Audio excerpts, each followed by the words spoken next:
እግዚአብሔር ዘንድ ለእናንተ ያለኝ መልእክት መንገድ አለው የሚል ነው። መንገድ አለው።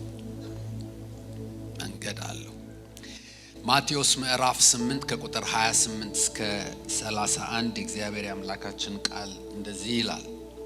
ማቴዎስ 8 ምዕራፍ 8 ቁጥር 28 እስከ 31 ወደ ማዶም ወደ ጌርጌሴኖን አገር በመጣ ጊዜ አጋንንት ያደሩባቸው ሁለት ሰዎች ከመቃብር ወጥተው ተገናኙት። እነርሱም ሰው በዚያ መንገድ ማለፍ እስኪሳነው ድረስ እጅግ ክፉዎች ነበሩ። እነሆም ኢየሱስ ሆይ የእግዚአብሔር ልጅ ካንተ ጋር ምን አለን? ጊዜው ሳይደርስ ልታሰቃየን ወደዚህ መጣህን? እያሉ ጮሁ። ከእነርሱም ርቆ የብዙ የእሪያ መንጋ ይሰማራ ነበር። አጋንንቱም ታወጣንስ እንደሆነ ወደ እሪያው መንጋ ስደደን ብለው ለመኑት። ሂዱ አላቸው። በእነዚህ ሰዎች ውስጥ እጅግ ክፉ የሆኑ እጅግ ጨካኝ የሆኑ በጣም ብዙ መናፍስቶች እንዳደሩባቸው፣ ከነዚህ መናፍስት የተነሳ በዚያ መንገድ እነዚህ ሰዎች ባሉበት መንገድ ሰው ማለፍ እስኪሳነው ድረስ መንገድ ተዘግቶ እንደነበረ መጽሐፍ ቅዱስ ይነግረናል። ከነዚህ ሰዎች መሰቃየት የሌትና የቀን ስቃይ ባሻገር በዛ በኩል ማንም ሰው ድንጋይ ሳያስቀምጥ አጥር ሳይሰራ በመንፈስ የተዘጋ መንገድ ነበረ። በዛ መንገድ ሰው ማለፍ እስኪሳነው ድረስ ሰው ማለፍ ትቶ ነበር። አቋራጭ መንገድ ቢሆንም ወደሚሄድበት ቦታ የሚወስደው መንገድ ቢሆንም ሰው ግን በዛ ማለፍ አቅቶት ነበረ በመናፍስቱ ምክንያት። ጌታ ኢየሱስ ክርስቶስ ወደዚህ ስፍራ ሲመጣ መናፍስቱ በአንድ ላይ ጮኸው ልታሰቃየን መጣህ ጊዜው ሳይደርስ አሉ። ሁሌም ቢሆን መናፍስቶች ሰው እያሰቃዩ መንገድ እየዘጉ እረፍት እየነሱ እያጎሳቆሉ መቆየት ፍላጎታቸው ነው። ጊዜው ሳይደርስ ጊዜው አልደረሰም፣ ጊዜ ስጠን። ምን ለማድረግ? ለመዝጋት። ምን ለማድረግ? ለማስለቀስ። ምን ለማድረግ? ለማዋረድ። ምን ለማድረግ? ሰዎችን ካሉበት እንዳይንቀሳቀሱ በራቸውንና መንገዳቸውን ለመዝጋት። ጊዜ ስጠን፣ ጊዜው አልደረሰም አሉ። ጌታ ኢየሱስ ክርስቶስ አዘዛቸው እንዲለቁ። እነዚህን ሰዎች እንዲለቁ መንገዱም ደግሞ እንዲከፈት አዘዛቸው። ለመኑት። ታስወጣን ከሆነ አንቋቋምህም፣ አንችልህም፣ ወደዚህ እንድንሄድ ብለው ጠየቁት። ሂዱ አላቸው። ወንድሞቼና እህቶቼ ዛሬ መልእክት አለኝ። ጊዜው ደርሷል። መንገዱ የሚከፈትበት ጊዜው ደርሷል። የሆነ ግንብ ሲፈራርስ አይቻለው፣ መውጫ የለበትም በተባለበት በኩል ዘለው የሚያልፉ የሚሻገሩ የሚሄዱ ሰዎች አሉ። እግዚአብሔር መንገድ አለው። ጊዜው ደርሷል። በሩ የሚከፈትበት መንገዱ የሚከፈትበት ጌታ እግዚአብሔር አምላክ ያሳልፋል። ህይወት ጉዞ ነው። ህይወት መንገድ ነው። እንደምታውቁት እኛም መንገደኞች ነን። ዳዊት ለልጁ ለሰለሞን የመጨረሻ ንግግር ሲያደርግለት እኔ የምድሩን ሁሉ መንገድ እሄዳለሁ፣ አንተ ግን በርታ ሰውም ሁን አለው። ያገባደድኩኝ ነው፣ መንገደኛ ነኝ። የምድሩን መንገድ ሁሉ እየሄድኩኝ ነው። ህይወት ጉዞ ነው። ህይወት መንገድ ነው። እኛም መንገደኞች ነን። በዚህ የህይወት ጉዞ ውስጥ ግን ሁለት ዋና ዋና መንገዶች አሉ፣ ሰዎች መርጠው ሊሄዱባቸው የሚችሉ። ሁለቱም ደግሞ በመጽሐፍ ቅዱስ በተለያየ ስያሜ ተጠርተዋል። ከብዙ በጥቂቱ ለማስታወስ ያህል አንደኛው መንገድ እንደዚህ ተብሎ ተጠቅሷል። ቅን መንገድ ወይም የቀና መንገድ። የሐዋርያት ሥራ 13:10 ላይ የቀናውን የጌታን መንገድ ከማጣመም አታርፍምን ብሎ የጌታ መንገድ የቀና መሆኑን ያሳያል። የጻድቃን መንገድ ተብሎ ተጠቅሷል። የጻድቃን መንገድ እንደ ንጋት ብርሃን ነው፣ ሙሉ ቀን እስኪሆን ድረስ እየተጨመረ ይበራል።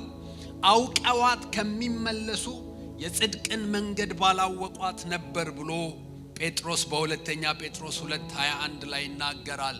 ስለዚህም ይሄ መንገድ የጻድቃን መንገድ ተብሎ ተጠቅሷል።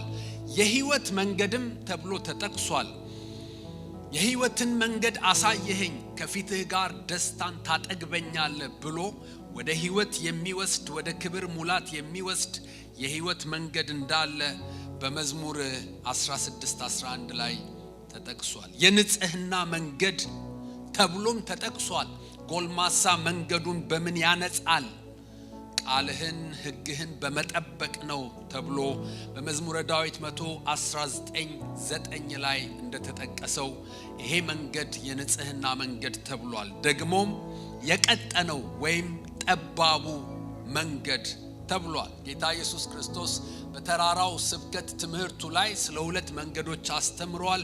አንደኛው መንገድ ጥቂቶች የሚገቡበት፣ ጥቂቶች የጨከኑ የቆረጡ የወሰኑ የመረጡ የሚገቡበት ቀጭን መንገድ፣ ጠባብ መንገድ፣ ጠባብ በር አለ። በሱ ለመግባት ተጋደሉ ብሎ ይህንን መንገድ በዛ ስያሜ ይጠራዋል። እያልን መቀጠል እንችላለን።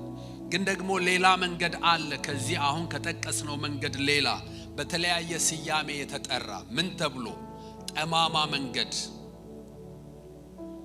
ዘኍልቍ ምዕራፍ 22 ቁጥር 32 ላይ በለዓም የሄደበትን ጥቅም የማሳደድ መንገድ ጌታ እግዚአብሔር አምላክ በአህያው በኩል ሲናገረው 3 ጊዜ ባለመስማቱ መልአኩን ልኮ መልአኩ በአህያው እኮ የተናገርኩ እኔ ነኝ፣ አንተ ግን በዚህ የአመጽ መንገድ መሄድ ፈለግ፣ መንገድህ በፊቴ ጠማማ ነው ብሎ ጠማማ የሕይወት መንገድ እንዳለ ይነግረናል። የኃጢአተኞች መንገድ ተብሎ ተሰይሟል። በመዝሙር ምዕራፍ 1 ላይ ምስጉን ነው በክፎች ምክር ያልሄደ፣ በኃጢአተኞች መንገድ ያልቆመ፣ በዋዘኞችም ወንበር ያልተቀመጠ ብሎ የኃጢአተኞች መንገድ ይለዋል። በምሳሌ ምዕራፍ 16 ቁጥር 25 ላይ የሞት መንገድ፣ ወደ ሞት የሚወስድ መንገድ ይለዋል። ቅን የምትመስል መንገድ አለች፣ ፍጻሜዋ ግን ሞት ነው። ትመስላለች እንጂ አይደለችም። ስለዚህ የሞት መንገድ ተብሎ ተጠቅሷል። ቅድም ደግሞ በተራራው ስብከት ላይ ስለ ጠባቡ መንገድ ሲናገር በተቃራኒው ሰፊ መንገድ፣ ብዙ ሰዎች ያሻቸውን እየተናገሩ እንዳሻቸው እየኖሩ የፈለጉትን ነገር እየፈጠሩ እየሆኑ የሚኖሩበት ሰፊ መንገድ ደግሞ ተብሎ ተጠቅሷል። መንገዶች ሁሉ ፍጻሜ አላቸው፣ ማለፊያ አላቸው፣ ሂደት አላቸው፣ ደግሞ መድረሻ አላቸው። ወደዚህ ስፍራ ለመምጣት መርጣችሁ የያዛችሁት መንገድ አለ። ወደዚህ መምጣት ፈልጋችሁ ሌላ መንገድ ብትሄዱ ሌላ ቦታ ያደርሳችኋል። ከደረሳችሁ በኋላ እኔ እዚህ አልፈልግም ልትሉ አትችሉ። እዛ የደረሳችሁበት ቦታ ነው የምትሆኑት። በሕይወት መንገድም እንደዚሁ ነው። ሰው መንገዱን ከመጀመሩ በፊት አስቀድሞ አስልቶ አብላልቶ መርጦና ወስኖ መንገድ ይይዛል እንጂ ከደረሰ በኋላ መቀየር አይችልም። ትዝ ይላችኋል በሐዋርያት ሥራ ምዕራፍ 27 ላይ በመርከብ ወደ ኢጣሊያ ሲጓዙ እስረኞችን ይዘው የመቶ አለቃው ነው አዛዡ። ስለዚህ መንገድ ለመጀመር ሲሉ አንድ ሁኔታ ተፈጠረ።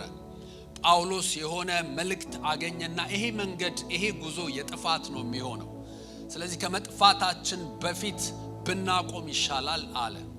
መቶ አለቃው ግን ጳውሎስ ያለውን ትቶ ካፒቴኑ ባለሙያው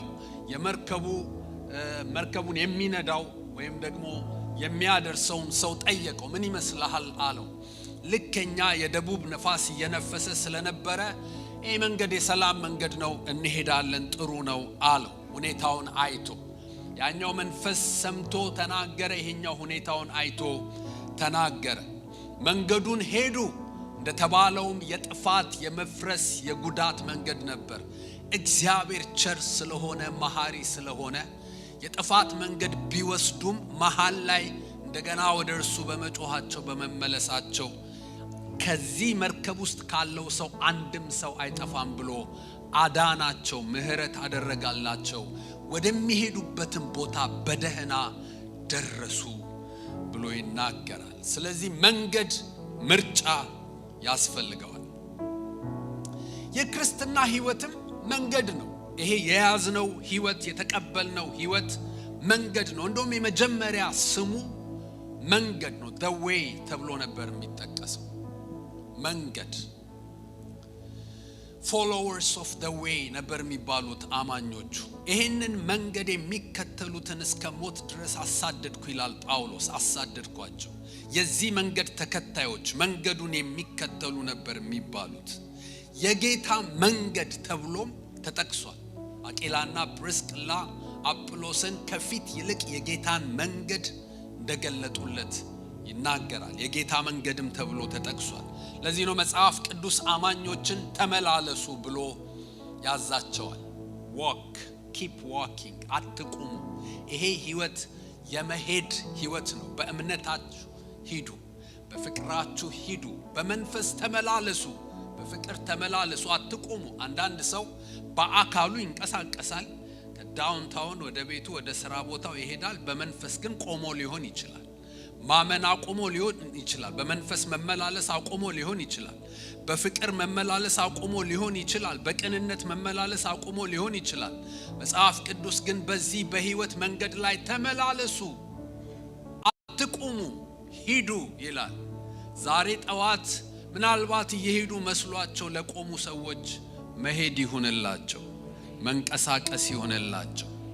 እነሆ እነ ጴጥሮስ ወደ ቤተ መቅደስ ሲሄዱ መራመድ የማይችል ሰዎች እያመጡ የሚያስቀምጡት ሽባ የሆነ ሰው ወደ መቅደስ ይመጣል፣ ወደ ውስጥ አይገባም፣ መመላለስ አይችልም። በሰው እርዳታና ጥገኝነት ላይ ያለ ሰው ነው። ባዩት ጊዜ አይናቸውን ትኩር ብሎ ሲመለከት አንዳች እንዲሰጡት ተነሳና ተመላለስ እንዳለው እኔም ዛሬ በእግዚአብሔር ቃል እናገራለሁ። በመንፈሳዊ ህይወታቸው የቆሙ ሰዎች በኢየሱስ ስም ተነስተው ይመላለሱ። ከመንገድና ከጉዞ ጋር ተያይዞ የእግዚአብሔር ቃል የእግዚአብሔር አሰራር ምን እንደሆነ ይነግረናል። እሱን አይተን ብቻ ነው የምንጨርሰው። ጥቂት ለጸሎት ደቂቃዎች ይኖረናል። ከመንገድ ጋር ከህይወት ጉዞ ጋር ተያይዞ የእግዚአብሔር አሰራር ምንድን ነው? የመጀመሪያው ነገር እግዚአብሔር መንገድ ያዘጋጃል ወይም መንገድ አዘጋጅቷል። በብሉይ ኪዳን በኤርሚያስ ምዕራፍ 16 ላይ እንደዚህ ብሎ ይናገራል። በመንገድ ላይ ቁሙ ተመልከቱም፣ የቀደመችውንም መንገድ ጠይቁ፣ መልካሚቱ መንገድ ወዴት እንደሆነች እወቁ፣ በእርሷም ላይ ሂዱ፣ ለነፍሳችሁም እረፍት ታገኛላችሁ አላቸው። በእርግጥ እነርሱ ይሄንን መመሪያና ምክር ሰምተው እሱ ባዘጋጀላቸው መንገድ እንዳልሄዱ እያነበብን ስንቀጥል እናገኛለን። ግን እግዚአብሔር የሚድኑበትን የሚያርፉበትን የሰላምና የነጻነት መንገድ አዘጋጅቶ በዚህ መንገድ ሂዱ አላቸው። በአዲስ ኪዳንም እሱ ራሱ መንገድ ሆኖ መጥቷል። መንገድ አዘጋጅቷል፣ የህይወትን መንገድ። ጌታ ኢየሱስ ክርስቶስ በዮሐንስ ወንጌል ምዕራፍ 14 ከቁጥር 1 እስከ 7 ላይ የህይወት መንገድ እንደሆነ ራሱ ሲናገር እኔ ህይወት፣ እውነት፣ መንገድም ነኝ፣ በእኔ በኩል ካልሆነ ወደ አብ የሚመጣ የለም፣ ወደ አብ የምወስድ መንገድ ነኝ። መንገድ ሰጥቷል እግዚአብሔር አምላክ ሰዎች ይሄዱበት ዘንድ ይመላለሱበት ዘንድ ወደ አብ ክብር ይደርሱበት ዘንድ መንገድን አዘጋጅቷል። መንገድ ሆኜ መጥቻለሁ። መንገድ በሌለበት መውጫ በሌለበት መውጫውን በማታውቁበት በዚህ በጨለማ ዓለም በኃጢአትና በርኩሰት በቂምና በጥላቻ በሐዘንና በትካዜ በተመታ በቆሰለና በተጎዳ ዓለም ውስጥ ወደ ህይወት የምትሄዱበት የህይወት መንገድ ሆኜ መጥቻለሁ። እኔ መንገድ ነኝ። በእኔ በኩል ስትሄዱ የምትደርሱት ወደ አባቴ ነው፣ ወደ ክብር። ኢየሱስ በሚባለው መንገድ ሄዶ ውርደት የለም። ኢየሱስ በሚባለው መንገድ ሄዶ ውድቀት የለም፣ ሽንፈት የለም፣ ሀፍረት የለም። በኢየሱስ መንገድ ሄዶ የሚደረሰው ወደ አብ ክብር ነው፣ ወደ አብ ከፍታ ነው። እኔ መንገድ ነኝ አለ። መንገድ ሆኖ መጥቷል። አንደኛው አሰራሩ መንገድ አዘጋጅቷል። ሁለተኛ በመንገድ ይመራል። የዚህ ምድር የህይወት ጉዞ መሪ ያስፈልገዋል ወገኖቼ። ወይ አናውቀው፣ መንገዱን አናውቀው። የህይወት መንገድ እንዴት እንደሆነ ወዴት እንደሚደረስ ማንም ሰው አያውቅም። የሕይወትን መንገድ ማግኘት መሪ ያስፈልገዋል። ስለዚህ እግዚአብሔር መሪ ሆኖ ራሱን አቅርቧል። በኢሳይያስ ምዕራፍ 48 ቁጥር 17 ላይ እኔ የሚረባህን ነገር የማስተምርህ በምትሄድባትም መንገድ የምመራህ አምላክህ እግዚአብሔር ነኝ። መሄድ ባለብህ መንገድ የምመራህ፣ አሁን እንኳን እየሄድክበት ባለው የሕይወት መንገድ ብቻህን የማልተውህ፣ እንዴት መሄድ እንዳለብህ የማሳይህ የምመራህ መሪ የሆንኩኝ አምላክህ ነኝ። በመዝሙር 32 ቁጥር 8 ላይ አስተምርሃለሁ፣ በምትሄድባትም መንገድ እመራሃለሁ፣ ዓይኖቼንም ባንተ ላይ አጠናለሁ ብሎ እግዚአብሔር የሕይወት መንገድ መሪ እንደሆነ በሕይወት እንደሚመራ በሕይወት መንገድ ወደ ክብር፣ ወደ ድል፣ ወደ በረከት እንደሚመራ ራሱን አቅርቦ ይናገራል። እስራኤላውያን ከግብጽ በወጡ ጊዜ ወደ ተስፋ ወደ ተገባላቸው ምድር ሲሄዱ መንገዱን አያውቁትም ነበር። ስለዚህ ከፊት ለፊታቸው የሚሄድ መንገዱን የሚያሳያቸው የሚመራቸው ደመና ነበረ። ቀን ቀን የደመና አምድ ሐሩርም ስለሚሆን ሊጋርድላቸውም ሊመራቸው፣ ሌሊት ሌሊት ደግሞ የእሳት አምድ ጨለማም ስለሆነ ብርሃን እንዲሆንላቸውም እንዲመራቸው ከፊት ለፊታቸው ይሄድ ነበረ። ከፊታቸው ወጥቶ መንገዱን ያሳያቸው ነበር። በጣም የሚገርመው ደመናው በቆመ ጊዜ ለምን 5 ዓመት አይሆንም ይቆማሉ? ደመናውን ትተው መሄድ አይችሉም። መንገዱን አያውቁትማ። በዛ ምድረ በዳ ውስጥ፣ በዛ በረሃ ውስጥ ደመናው ደግሞ ከተንቀሳቀሰ እኩለ ሌሊት ለምን አይሆንም ይንቀሳቀሳሉ። ጨርቄን ማቄን ቦሃቃዬን የሚባል ታሪክ የለም። ከተንቀሳቀሰ መሄድ ነው። መንገዱን አናቀው። በሕይወት ዘመናችሁ ሁሉ ደመናውንም እንዳትቀድሙ፣ ከደመናውም እንዳትዘገዩ እግዚአብሔር ያንቃችሁ። ደመናውን ተከትሎ መሄድ ዋስትና ነው፣ የሕይወት ዋስትና ነው። እግዚአብሔር አምላክ ይመራል። እኔና እናንተ ዛሬ እየተነፈስን በሕይወት ያለነው እዚህ እግዚአብሔር መሪ ስለሆነ ነው። በሄድንበት መንገድ የማናውቀው ግራ የገባን እንኳን ሰው ልንመክር ለራሳችን መካሪ ያስፈለገን ብዙ ምዕራፍና መታጠፊያ ነበረ። እግዚአብሔር ግን በቸርነቱ ከፊት ወጥቶ እየመራን ልንገባበት ከምንችለው ጉድጓድ እያስመለጠን፣ ልንገባበት ከምንችለው ወጥመድ እያስመለጠን፣ በተከበብንና መውጫ በሌለበት ሰዓት ቀዳዳ እያበጀ እየመራን እዚህ ደርሰናል። አንድ ወቅት ላይ ሞተን ተቀብረን መረሳት የነበረብን ሰዎች ዛሬ በሕይወት አለን። እግዚአብሔር መርቶኛል የሚል ሰው አለ? በሄድኩበት መንገድ እግዚአብሔር መርቶኛል። ባለፍኩበት መንገድ እግዚአብሔር መርቶኛል፣ ተጠንቅቆልኛል። እግዚአብሔር ይመራል። ሌላው ደግሞ እግዚአብሔር ከመንገድ ጋር አያይዞ ያለው አሰራር በዙሪያ መንገድ ያስቀጥላል። አንዳንድ ጊዜ እግዚአብሔር አምላክ በዙሪያ የሚመራበት አሰራር አለው። በዘጸአት ምዕራፍ 13 ከቁጥር 17 ጀምሮ ስናነብ እስራኤላውያን ወደዛ እግዚአብሔር ወደሚወስዳቸው ምድር ለመግባት ሲሄዱ ሳለ አንድ ወቅት ላይ በዙሪያ ባለው መንገድ መርቷቸው ነበር፣ አርዝሞባቸው ነበር። ሁሉ በእጁ ሁሉ በደጁ የሆነ እግዚአብሔር፣ ምንም የማይታጣው ምንም የማያቅተው ማንም የማያሸንፈው እግዚአብሔር በዙሪያ መንገድ ለመምራት ወስኖ ነበር። ለምን? እስራኤላውያን ከዛ ከግብጽ ሲወጡ የሆነ ጦር አይተው የሚሰለፉባቸውን ጠላቶች አይተው ደንግጠው ፈርተው ተጸጽተው ወደ ኋላ እንዳይመለሱ፣ ባርነትን እንዳይመኙ፣ እንደገና ደግሞ እንዳይጠፉ ፈልጎ ለራሳቸው ደህንነት አቅማቸውን ስለሚያውቀው ልካቸውን ስለሚያውቀው አስቦላቸው ተጠንቅቆላቸው በዙሪያ ባለው መንገድ መራቸው። ምነው ረዘመ ለሚሉ ሰዎች መልእክት አለኝ። የረዘመው ለደህንነትህ ነው። የረዘመው በዙሪያ መንገድ የመራህ እንዳትጠፋ ነው። የሆነ ነገር እንዳያገኝህ ነው።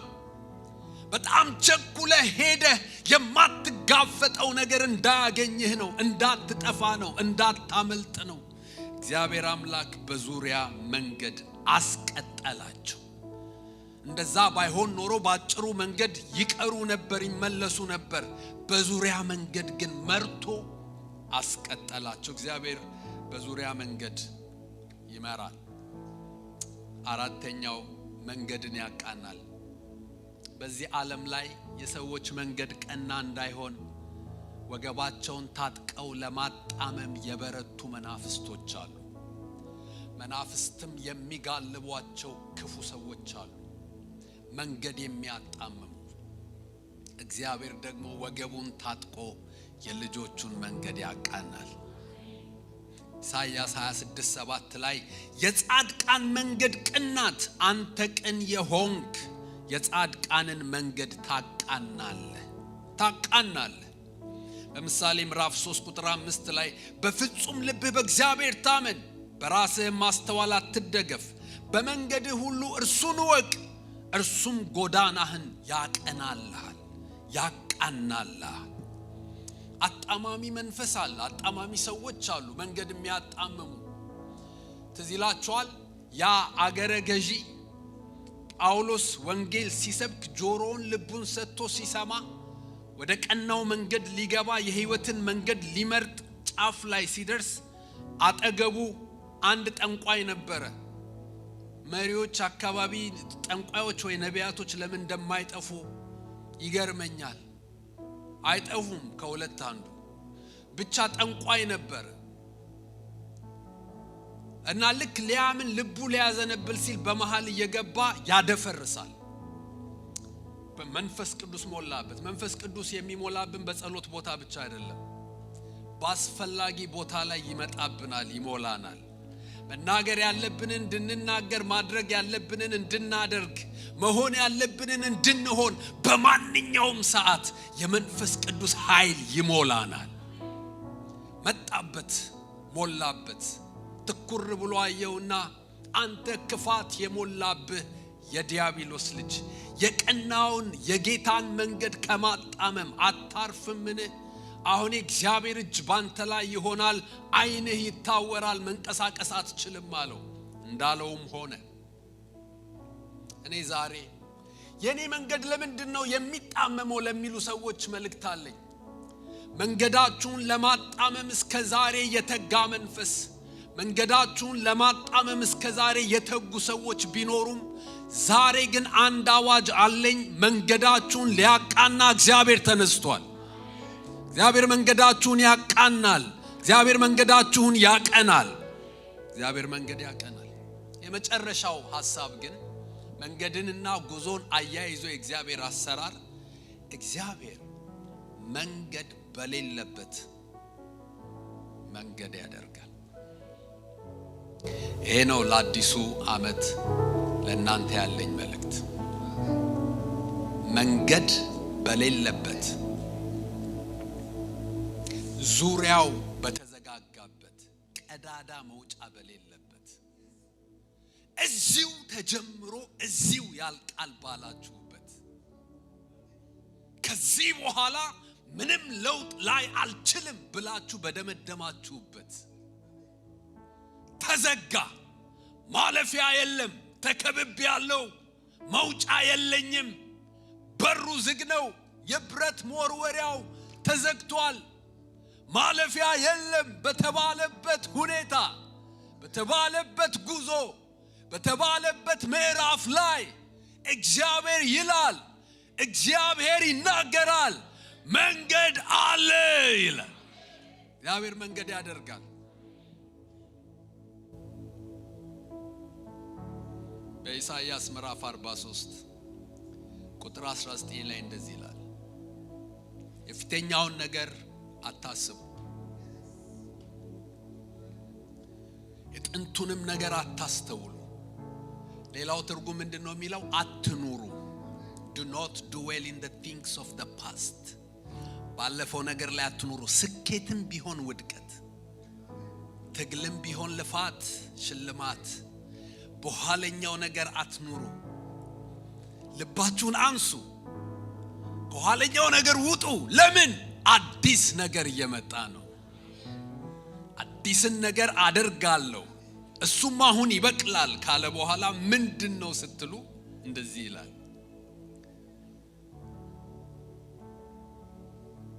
በምድረ በዳም መንገድን በበረሃም ወንዞችን አደርጋለሁ።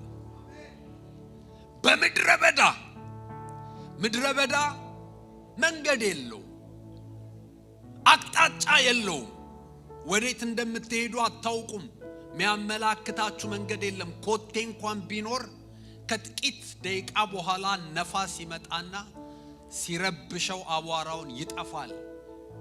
በፍጹም አቅጣጫና መውጫ የሌለበት ቦታ ነው።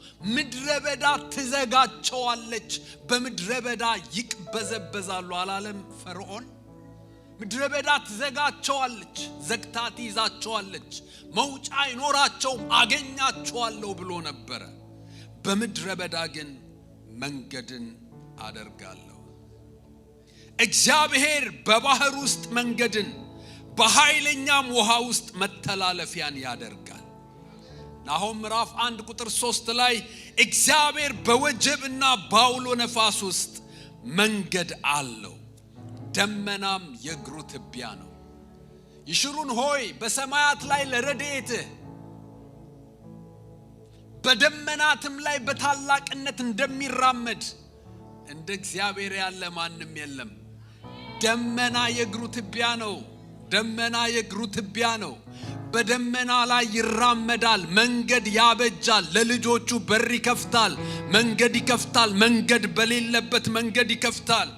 በተዘጋ ወህኒ ቤት መንገድ ከፈተለት ለጴጥሮስ። ከአንደኛው ሁለተኛው ሶስተኛው ውስጥ አደገኛ ወንጀለኛ የሚታሰርበት እስር ቤት ውስጥ እጆቹና እግሮቹ ታስረው ከዛ በዚህ በኩል ሁለት ጠባቂ ሆኖ እንዴት ቢፈሩት ነው? አንድ ሰባኪ፣ አንድ እግዚአብሔር ቃል አስተማሪ እንዴት ቢያንቀጠቅጣቸው ነው እንደዚህ ያሰሩት? መውጫ የለውም አሉ። በማግስቱ ሊሰይፉት ነው። ምክንያቱም ያዕቆብን ሰይፎ ህዝብ ተደስቷል። እንደገና ደግሞ ሌላ ቀንደኛ ተይዟል። ምን ሊሆን? ሊታረድ እስኪነጋ ነው የሚጠበቀው። እግዚአብሔር ግን በማንም አይቀደምም። ነገስታት አይቀድሙትም፣ ኃያላን አይቀድሙትም፣ ጠቢባን አይቀድሙትም፣ መናፍስት አይቀድሙትም፣ ነፍሰ ገዳዮች አይቀድሙትም፣ ግፈኞች አይቀድሙትም፣ ጨካኞች አይቀድሙትም። እግዚአብሔር ይቀድማል። ሃሌሉያ! እግዚአብሔር በሌሊት መጣ፣ ከመንጋቱ በፊት፣ ከመታረዱ በፊት። እንዴት ሊወጣ ነው የተባለ መውጫ የሌለበት ሰው ጎኑን መጥቶ አስነሳው። ሰንሰለቱን ከእጁ ለማውለቅ ጠባቂዎቹን አለመናቸው። መልአኩ እባካችሁ ቁልፉን ስጡኝ አላለም። እነሱ እዛው እንዳሉ ሰንሰለቱ ከእጁ ወደቀ። ከዛስ በሩን ማን ይከፍትልናል? በሩም አውቆ ተከፈተ። በተዘጋ በር መንገድ አለው። መንገድ በሌለበት ውስጥ መንገድ አለው። መውጫ በሌለበት ውስጥ መንገድ አለው። ባህር መከፈል ካለበት ይከፍላል። ከአንድ ጊዜም ሁለት ጊዜ ከፍሎ አሳይቷል። ማለፊያ የለም። ጠላት እየመጣ ነው። መውጫ የለም። የጭንቅ ጊዜ ነው። ባህሩን እንደ በር ለሁለት ከፈለው፣ በደረቅ ምድር አሻገራቸው። በእርግጥ እምነት ይጠይቃል በዛ ውስጥ ማለፍ። ውሃ እንደ ግድግዳ ቆሞ ዘና ብሎ መሄድ ሰው አለ እምነት ከሌለው። እንደዚህ ስታዩት እኮ የሚከለበስባቸው ነው የሚመስለው። ካሁን ሊከለበስ ይችላል። አንዳንድ እምነት የሌለው ሰው እየሮጠ ሊሆን ይችላል የሚያመልጠው። ግን አንድ ነገር እርግጠኛ ነው፣ እግዚአብሔር የከፈተውን በር ማንም አይዘጋውም። ይወሰድብኝ ይሆን፣ ይዘጋ ይሆን፣ ይከለበስብኝ ይሆን እያለ የሚሰጋ ሰው እኔ ዛሬ መልእክት አለኝ። አትስጋ፣ አትፍራ። እግዚአብሔር ከከፈተ የሚዘጋ የለም። እሱ የከፈተውን የሚዘጋ የለም። ግን መንገድ አለው። በውሃ ውስጥ መንገድ አለው። በባህር ውስጥ መንገድ አለው። ፈርተው ልክ እንደ ኢየሱስ መተው ይይዙናል፣ እኛንም ይገሉናል ብለው በአንድ ክፍል ውስጥ በሰገነቱ ላይ ፈርተው ሳለ ጌታ ኢየሱስ ክርስቶስ በር ሳያንኳኳ ማዕከላቸው ተገኘ። በተዘጋው ውስጥ ማለፍ የሚችል ጌታ በተዘጋው ውስጥ ያሳልፋል። አንዲት እናት ሁሉ ጊዜ ልጇን እንደ ቀድሞቹ ልጆች ወደ ሰንበት ትምህርት ሰንደይ ስኩል ትልከዋለች እና ተምሮ ሲመጣ ትጠይቋለች። ዛሬ ምን ተማራችሁ? ሁሉ ጊዜ ነግራታል። እንደ ተለመደው አንድ እሁድ ተምሮ ሲመለስ ጠየቀችው፣ ምን ተማራችሁ ብላ። እንደዚህ አለችው፣ እንደዚህ አላት፣ ዛሬ ተማርነው እስራኤላውያን እንዴት ከግብጽ እንደወጡ ነው። እስራኤላውያን ከግብጽ ሲወጡ ሄደው ቀይ ባህር ላይ ደረሱ። ከኋላ ደግሞ ጠላቶች መጡባቸው እና በጣም ስለጨነቃቸው ሙሴ ቶሎ ብሎ ግንበኞች ጠራና ትልቅ ድልድይ ስሩ አላቸው።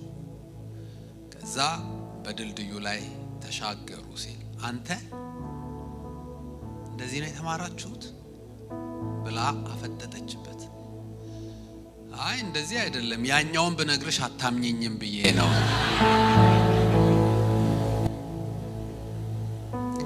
ዛሬ እኛ ግን እናምናለን። መንገድ በሌለበት መንገድ ያደርጋል። ማለፊያ በሌለበት ማለፊያ ያደርጋል። አምናለሁ የሚል ሰው አለ። እግዚአብሔር መንገድ አለው። ላንተ መንገድ አለው። ማለፊያ መንገድ አለው። ያሳልፈሃል፣ ይመራሃል፣ ያቀናልሃል። እግዚአብሔር መንገድ አለው። እህቴ ሆይ ላንቺ መንገድ አለው። ለጉዳይሽ መንገድ አለው። ለሕይወትሽ መንገድ አለው። ለስራሽ መንገድ አለው። ለልጆችሽ መንገድ አለው። ለአገልግሎትሽ መንገድ አለው። እግዚአብሔር መንገድ አለው። እግዚአብሔር መንገድ ያደርጋል። እግዚአብሔር መንገድ ያቃናል። ሃሌሉያ! ጸልያለን ሁላችንም